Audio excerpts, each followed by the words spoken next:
संसार का व्यक्ति मंदिर तो जाता है,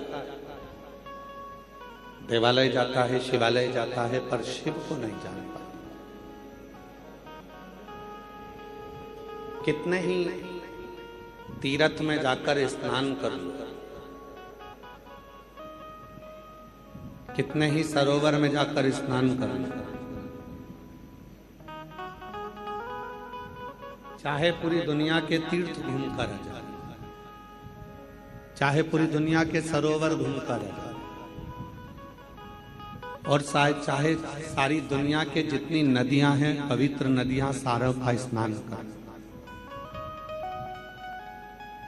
पर इन सब में स्नान करने के बाद भी एक स्नान की जरूरत पड़ती है। जितनी नदियां हैं, उन नदियों में जो स्नान किया वो शरीर का स्नान, वो शरीर। पर एक स्नान है इस आत्मा,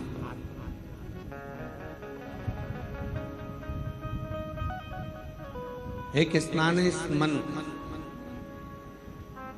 नाव सारी नदियों में स्नान करा, तीर्थों में घूमे, सारी जगत में गए, और मालूम पड़ा तीर्थ में तो नहा लिए, तीर्थ में तो घूम लिए, पर इस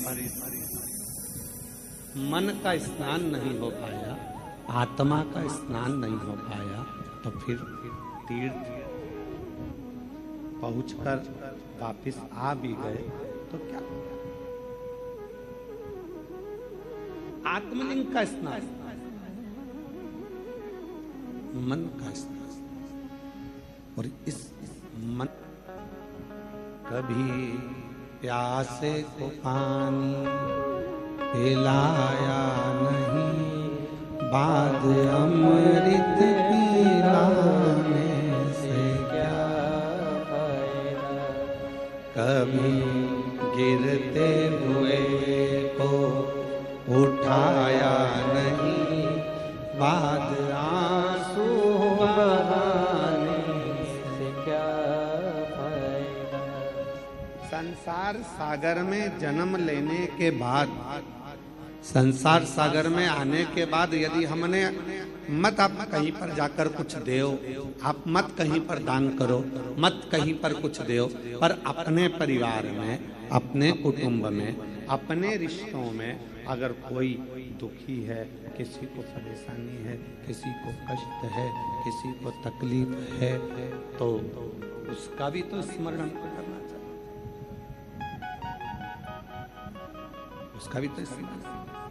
शिव कथा क्या कहते हैं, भगवान शंकर की कथा क्या कहते हैं?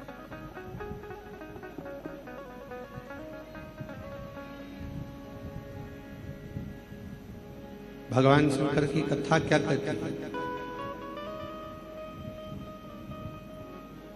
शिव कथा क्या कहती है?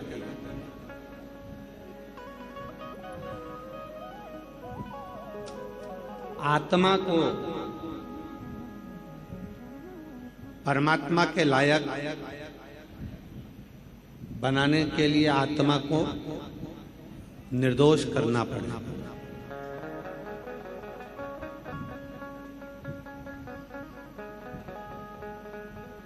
आत्मा को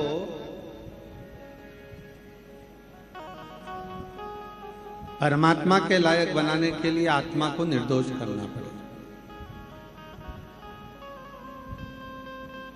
अब उसको निर्दोष कैसे करोगे? क्योंकि जब तक संसार का मनुष्य दोष युक्त रहता है, तब तक उससे परमात्मा दूर रहता है। और वो दोष क्या है?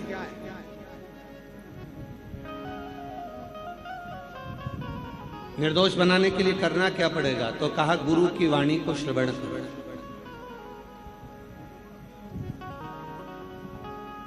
आप और हम गुरुद्वारे क्यों जाते हैं?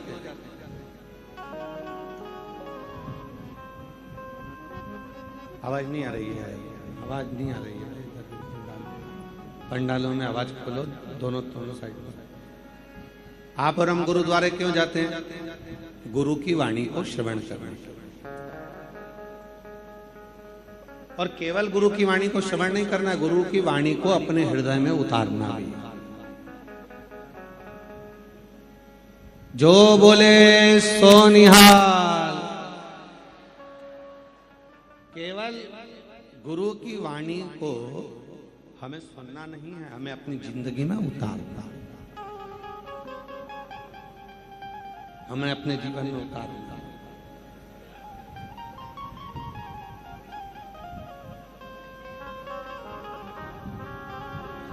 आत्मा को निर्दोष करने के लिए कुछ सूत्र बताए। पहला, तीर्थ का स्नान करो, पर आत्मा का भी स्नान जरूर। दूसरा, गुरु की वाणी। तीसरा,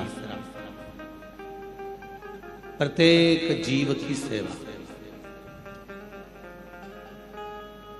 चौथा, व्रत। पांचवा, दान। छठा, शिवालय देवालय में प्रवेश।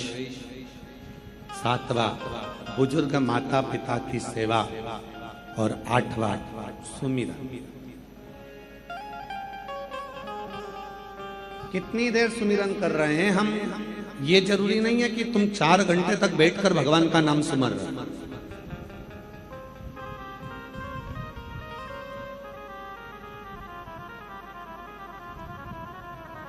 कितनी देर सुमिरन कर रहे हैं हम, ये जरूरी नहीं है कि तुमने 2 घंटा, 4 घंटा, 6 घंटा, 8 घंटा भगवान के मंत्र का सुमिरन करा।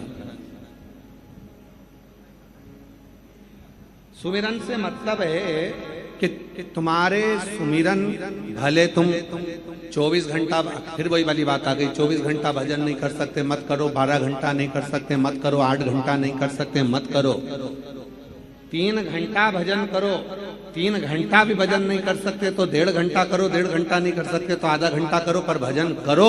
और आधा घंटा भी सुमिरन नहीं कर सकते तो 15 मिनट करो, 15 मिनट भी सुमिरन नहीं कर सकते तो 5 मिनट करो, और 5 मिनट सुमिरन नहीं कर सकते तो 1 मिनट करो, और 1 मिनट भी सुमिरन नहीं कर सकते तो चुल्लू भर पानी में डूब मरो।